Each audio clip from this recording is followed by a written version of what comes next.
Longtime Rick and Morty fans were absolutely floored last night when Evil Morty made his triumphant return after his debut 3 years, 5 months ago in the episode Close Encounters of the Rick Kind. Personally, I saw this twist coming as I remembered the synopsis for the season finale, which we'll get to in a second, connecting it back to Morty running for president. This is without a doubt one of Rick and Morty's strongest episodes and left me speechless. It provided a great social commentary tackling racism and discrimination through the roles and perception a Rick and a Morty had. While it wasn't the show's usual non-stop gust-busting affair, when there was humor, it delivered exceedingly well. Our Rick and Morty was barely involved. So the question on everyone's mind is, what's next? How long till we follow up on Evil Morty once more? We already had a 3-year gap between episodes. Will the next one be even longer? Well, fret not, comrades. We'll actually be getting the conclusion, or at least the next chapter to this whole conflict, fairly soon.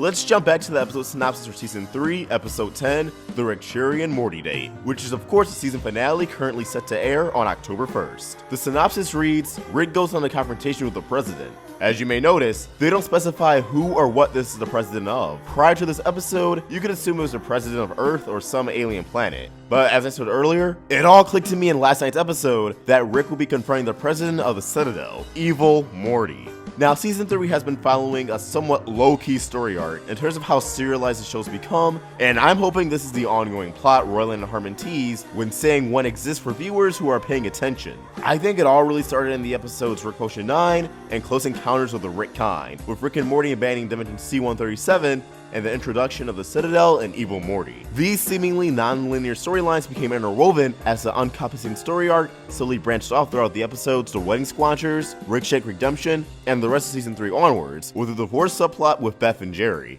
Now, Rick being imprisoned and freed stopped the last straw for their split, so I definitely believe it'll play a role in the season's climax. After all, the episode before the finale focuses on Beth's childhood and relationship with Rick. All these dangling plot threads will converge once more into an epic 22-minute season finale that'll shake up the show forever. So today, I want to give my predictions for what will happen in the Season 3 finale of Rick and Morty, and a little bit on the other 2 episodes that haven't aired yet. From Evil Morty to Phoenix Person, we're going to cover it all on Interdimensional Intellect.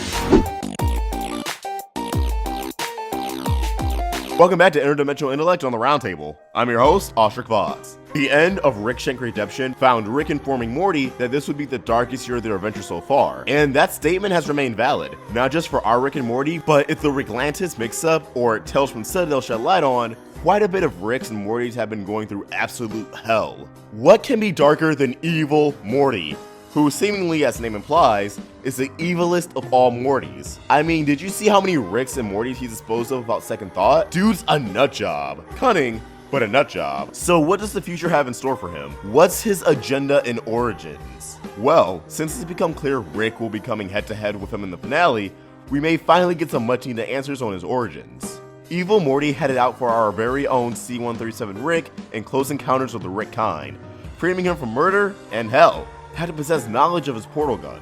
Rick has also expressed that intelligent Morty is a very dangerous thing, probably more of a threat than an asset. Some speculate that Evil Morty was our Rick's original Morty, but you can find many theories exploring that. Do I believe it's feasible? Definitely. But what does that have to do with Evil Morty's current agenda? At the end of the Ricklantis Mixup, during Evil Morty's ominous speech, we see that the Citadel of Ricks is transitioning into the Citadel of Ricks and Mortys, with its iconic symbol now featuring an M for Morty. He wants order and maybe even unity? He disposed of any Rick that feels as if they have more power than him or any Morty. What Rick feels that he's better than everyone else than the rickiest Rick of all? Our Rick.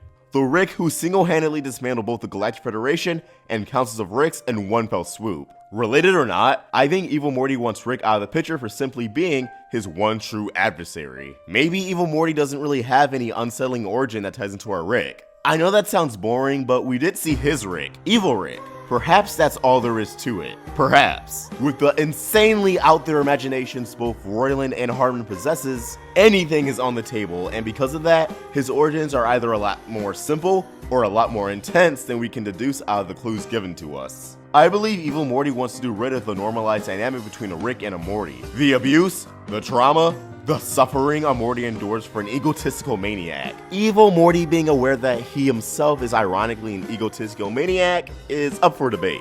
The catch is, I don't think Rick will defeat Morty.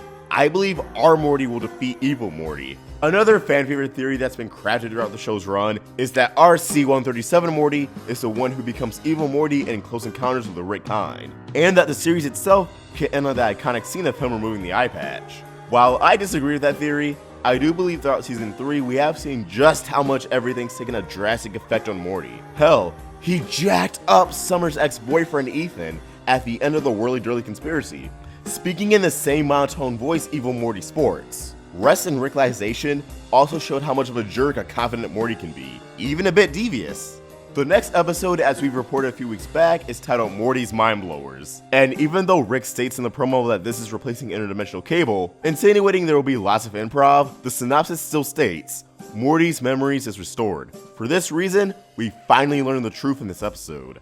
I believe we could get a huge bombshell, one that will shake in the audience and Morty, causing a large divide between him and Rick going into the finale. A bombshell that Evil Morty will take advantage of. So while I don't believe Morty is the same Evil Morty we've encountered throughout the series, I do think he is becoming an Evil Morty of his own, following a different path of desensitization and resentment against Rick, but reaching a similar conclusion. That being said, Evil Morty will be worried about our Rick when he should be focusing on our Morty, whom, when all things considered, is a lot more dangerous. Evil Morty may actually come dangerously close to finishing off Rick for good, only for Morty to turn the tables and take out Evil Morty. Although I wouldn't be surprised if Evil Morty manages to lure himself into a false sense of security by manipulating Morty into turning against Rick and failing. Whether or not this will be the end of Evil Morty is obviously up in the air. There's talks that Evil Morty was meant to be a one-off gag, and if they don't think they could get any more use out of him, but still want to please the fans, having this little story arc of his takeover of the Citadel will be a perfect send-off. Unfortunately, I can see him biting the bullet. Evil Morty is not the only adversary though, as we also have Phoenix Person and the Galactic Federation. The post-credits for the Season 3 premiere, The Rick Shank Redemption, revealed that Bird Person has survived the assassination attempt in the Wedding Squanchers, being cybernetically modified and now going under the identity Phoenix Person, as him and Tammy start off. She did love him after all, I think. Regardless, the Rick Shank Redemption saw the Council of Ricks, more specifically the SEAL Team Ricks, attacking the Galactic Federation. So now I think it's time the remaining factions of the Federation return the favor.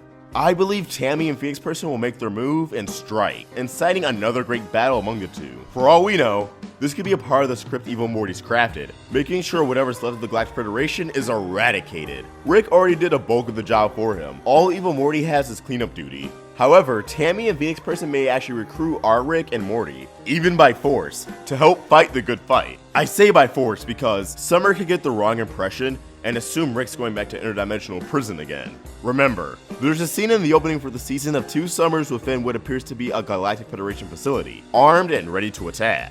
If not under a misguided impression that Rick and Morty are in trouble, perhaps Summer recruits other Summers due to instruction from Rick to disassemble the Federation while he's dealing with Evil Morty. As for Phoenix Person, I expect he still retains memories of his former life, and there will be an emotional reunion with Rick. Perhaps he gets taken out for good by Evil Morty, causing both Rick and Tammy to get a rage boost. Assuming Tammy doesn't get bodied too. I can also see Phoenix Person being a real MVP in this hypothetical battle, him and Tammy surviving, and they both remain antagonists for future seasons.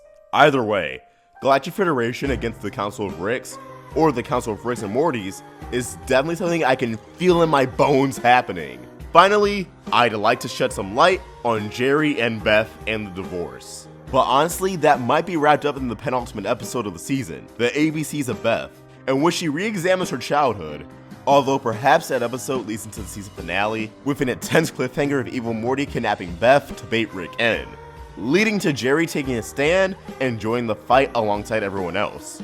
That's all I really got. Honestly, this is the least exciting plot thread out of the entire season. But as always, these are just my thoughts and I'd love to hear yours, so please, leave them in the comments below. Are you already excited for the season 3 finale like I am? Just itching to see how this all unfolds? Let's get a discussion going. And if you'd like to get a discussion going beyond the comment, tweet to us at Roundtable Vids or me at AwestruckVox. Be sure to follow our other social media and host while you're at it. We also have a Patreon and Discord. If you want to support us a little bit, or want to get involved with our community, check those out. Links in the description. Also be sure to hit that bell for notifications so you can never miss a video from the Roundtable. I hope you have a beautiful day, and AwestruckVox signing out. This video has been powered by Patreon. If you want to give us some more support, head to patreon.com/roundtablevids, become a patron, and get some awesome perks. Thanks for watching another video on the Roundtable. If you want to get more involved with our community and watch videos from Let's Talk with Tom, VoxBox, and more, click the video right here. Or if you want to get some more of the animation goodness, watch some Crystal Clear or Meaning Monday, click the video right here. And please, don't forget to subscribe.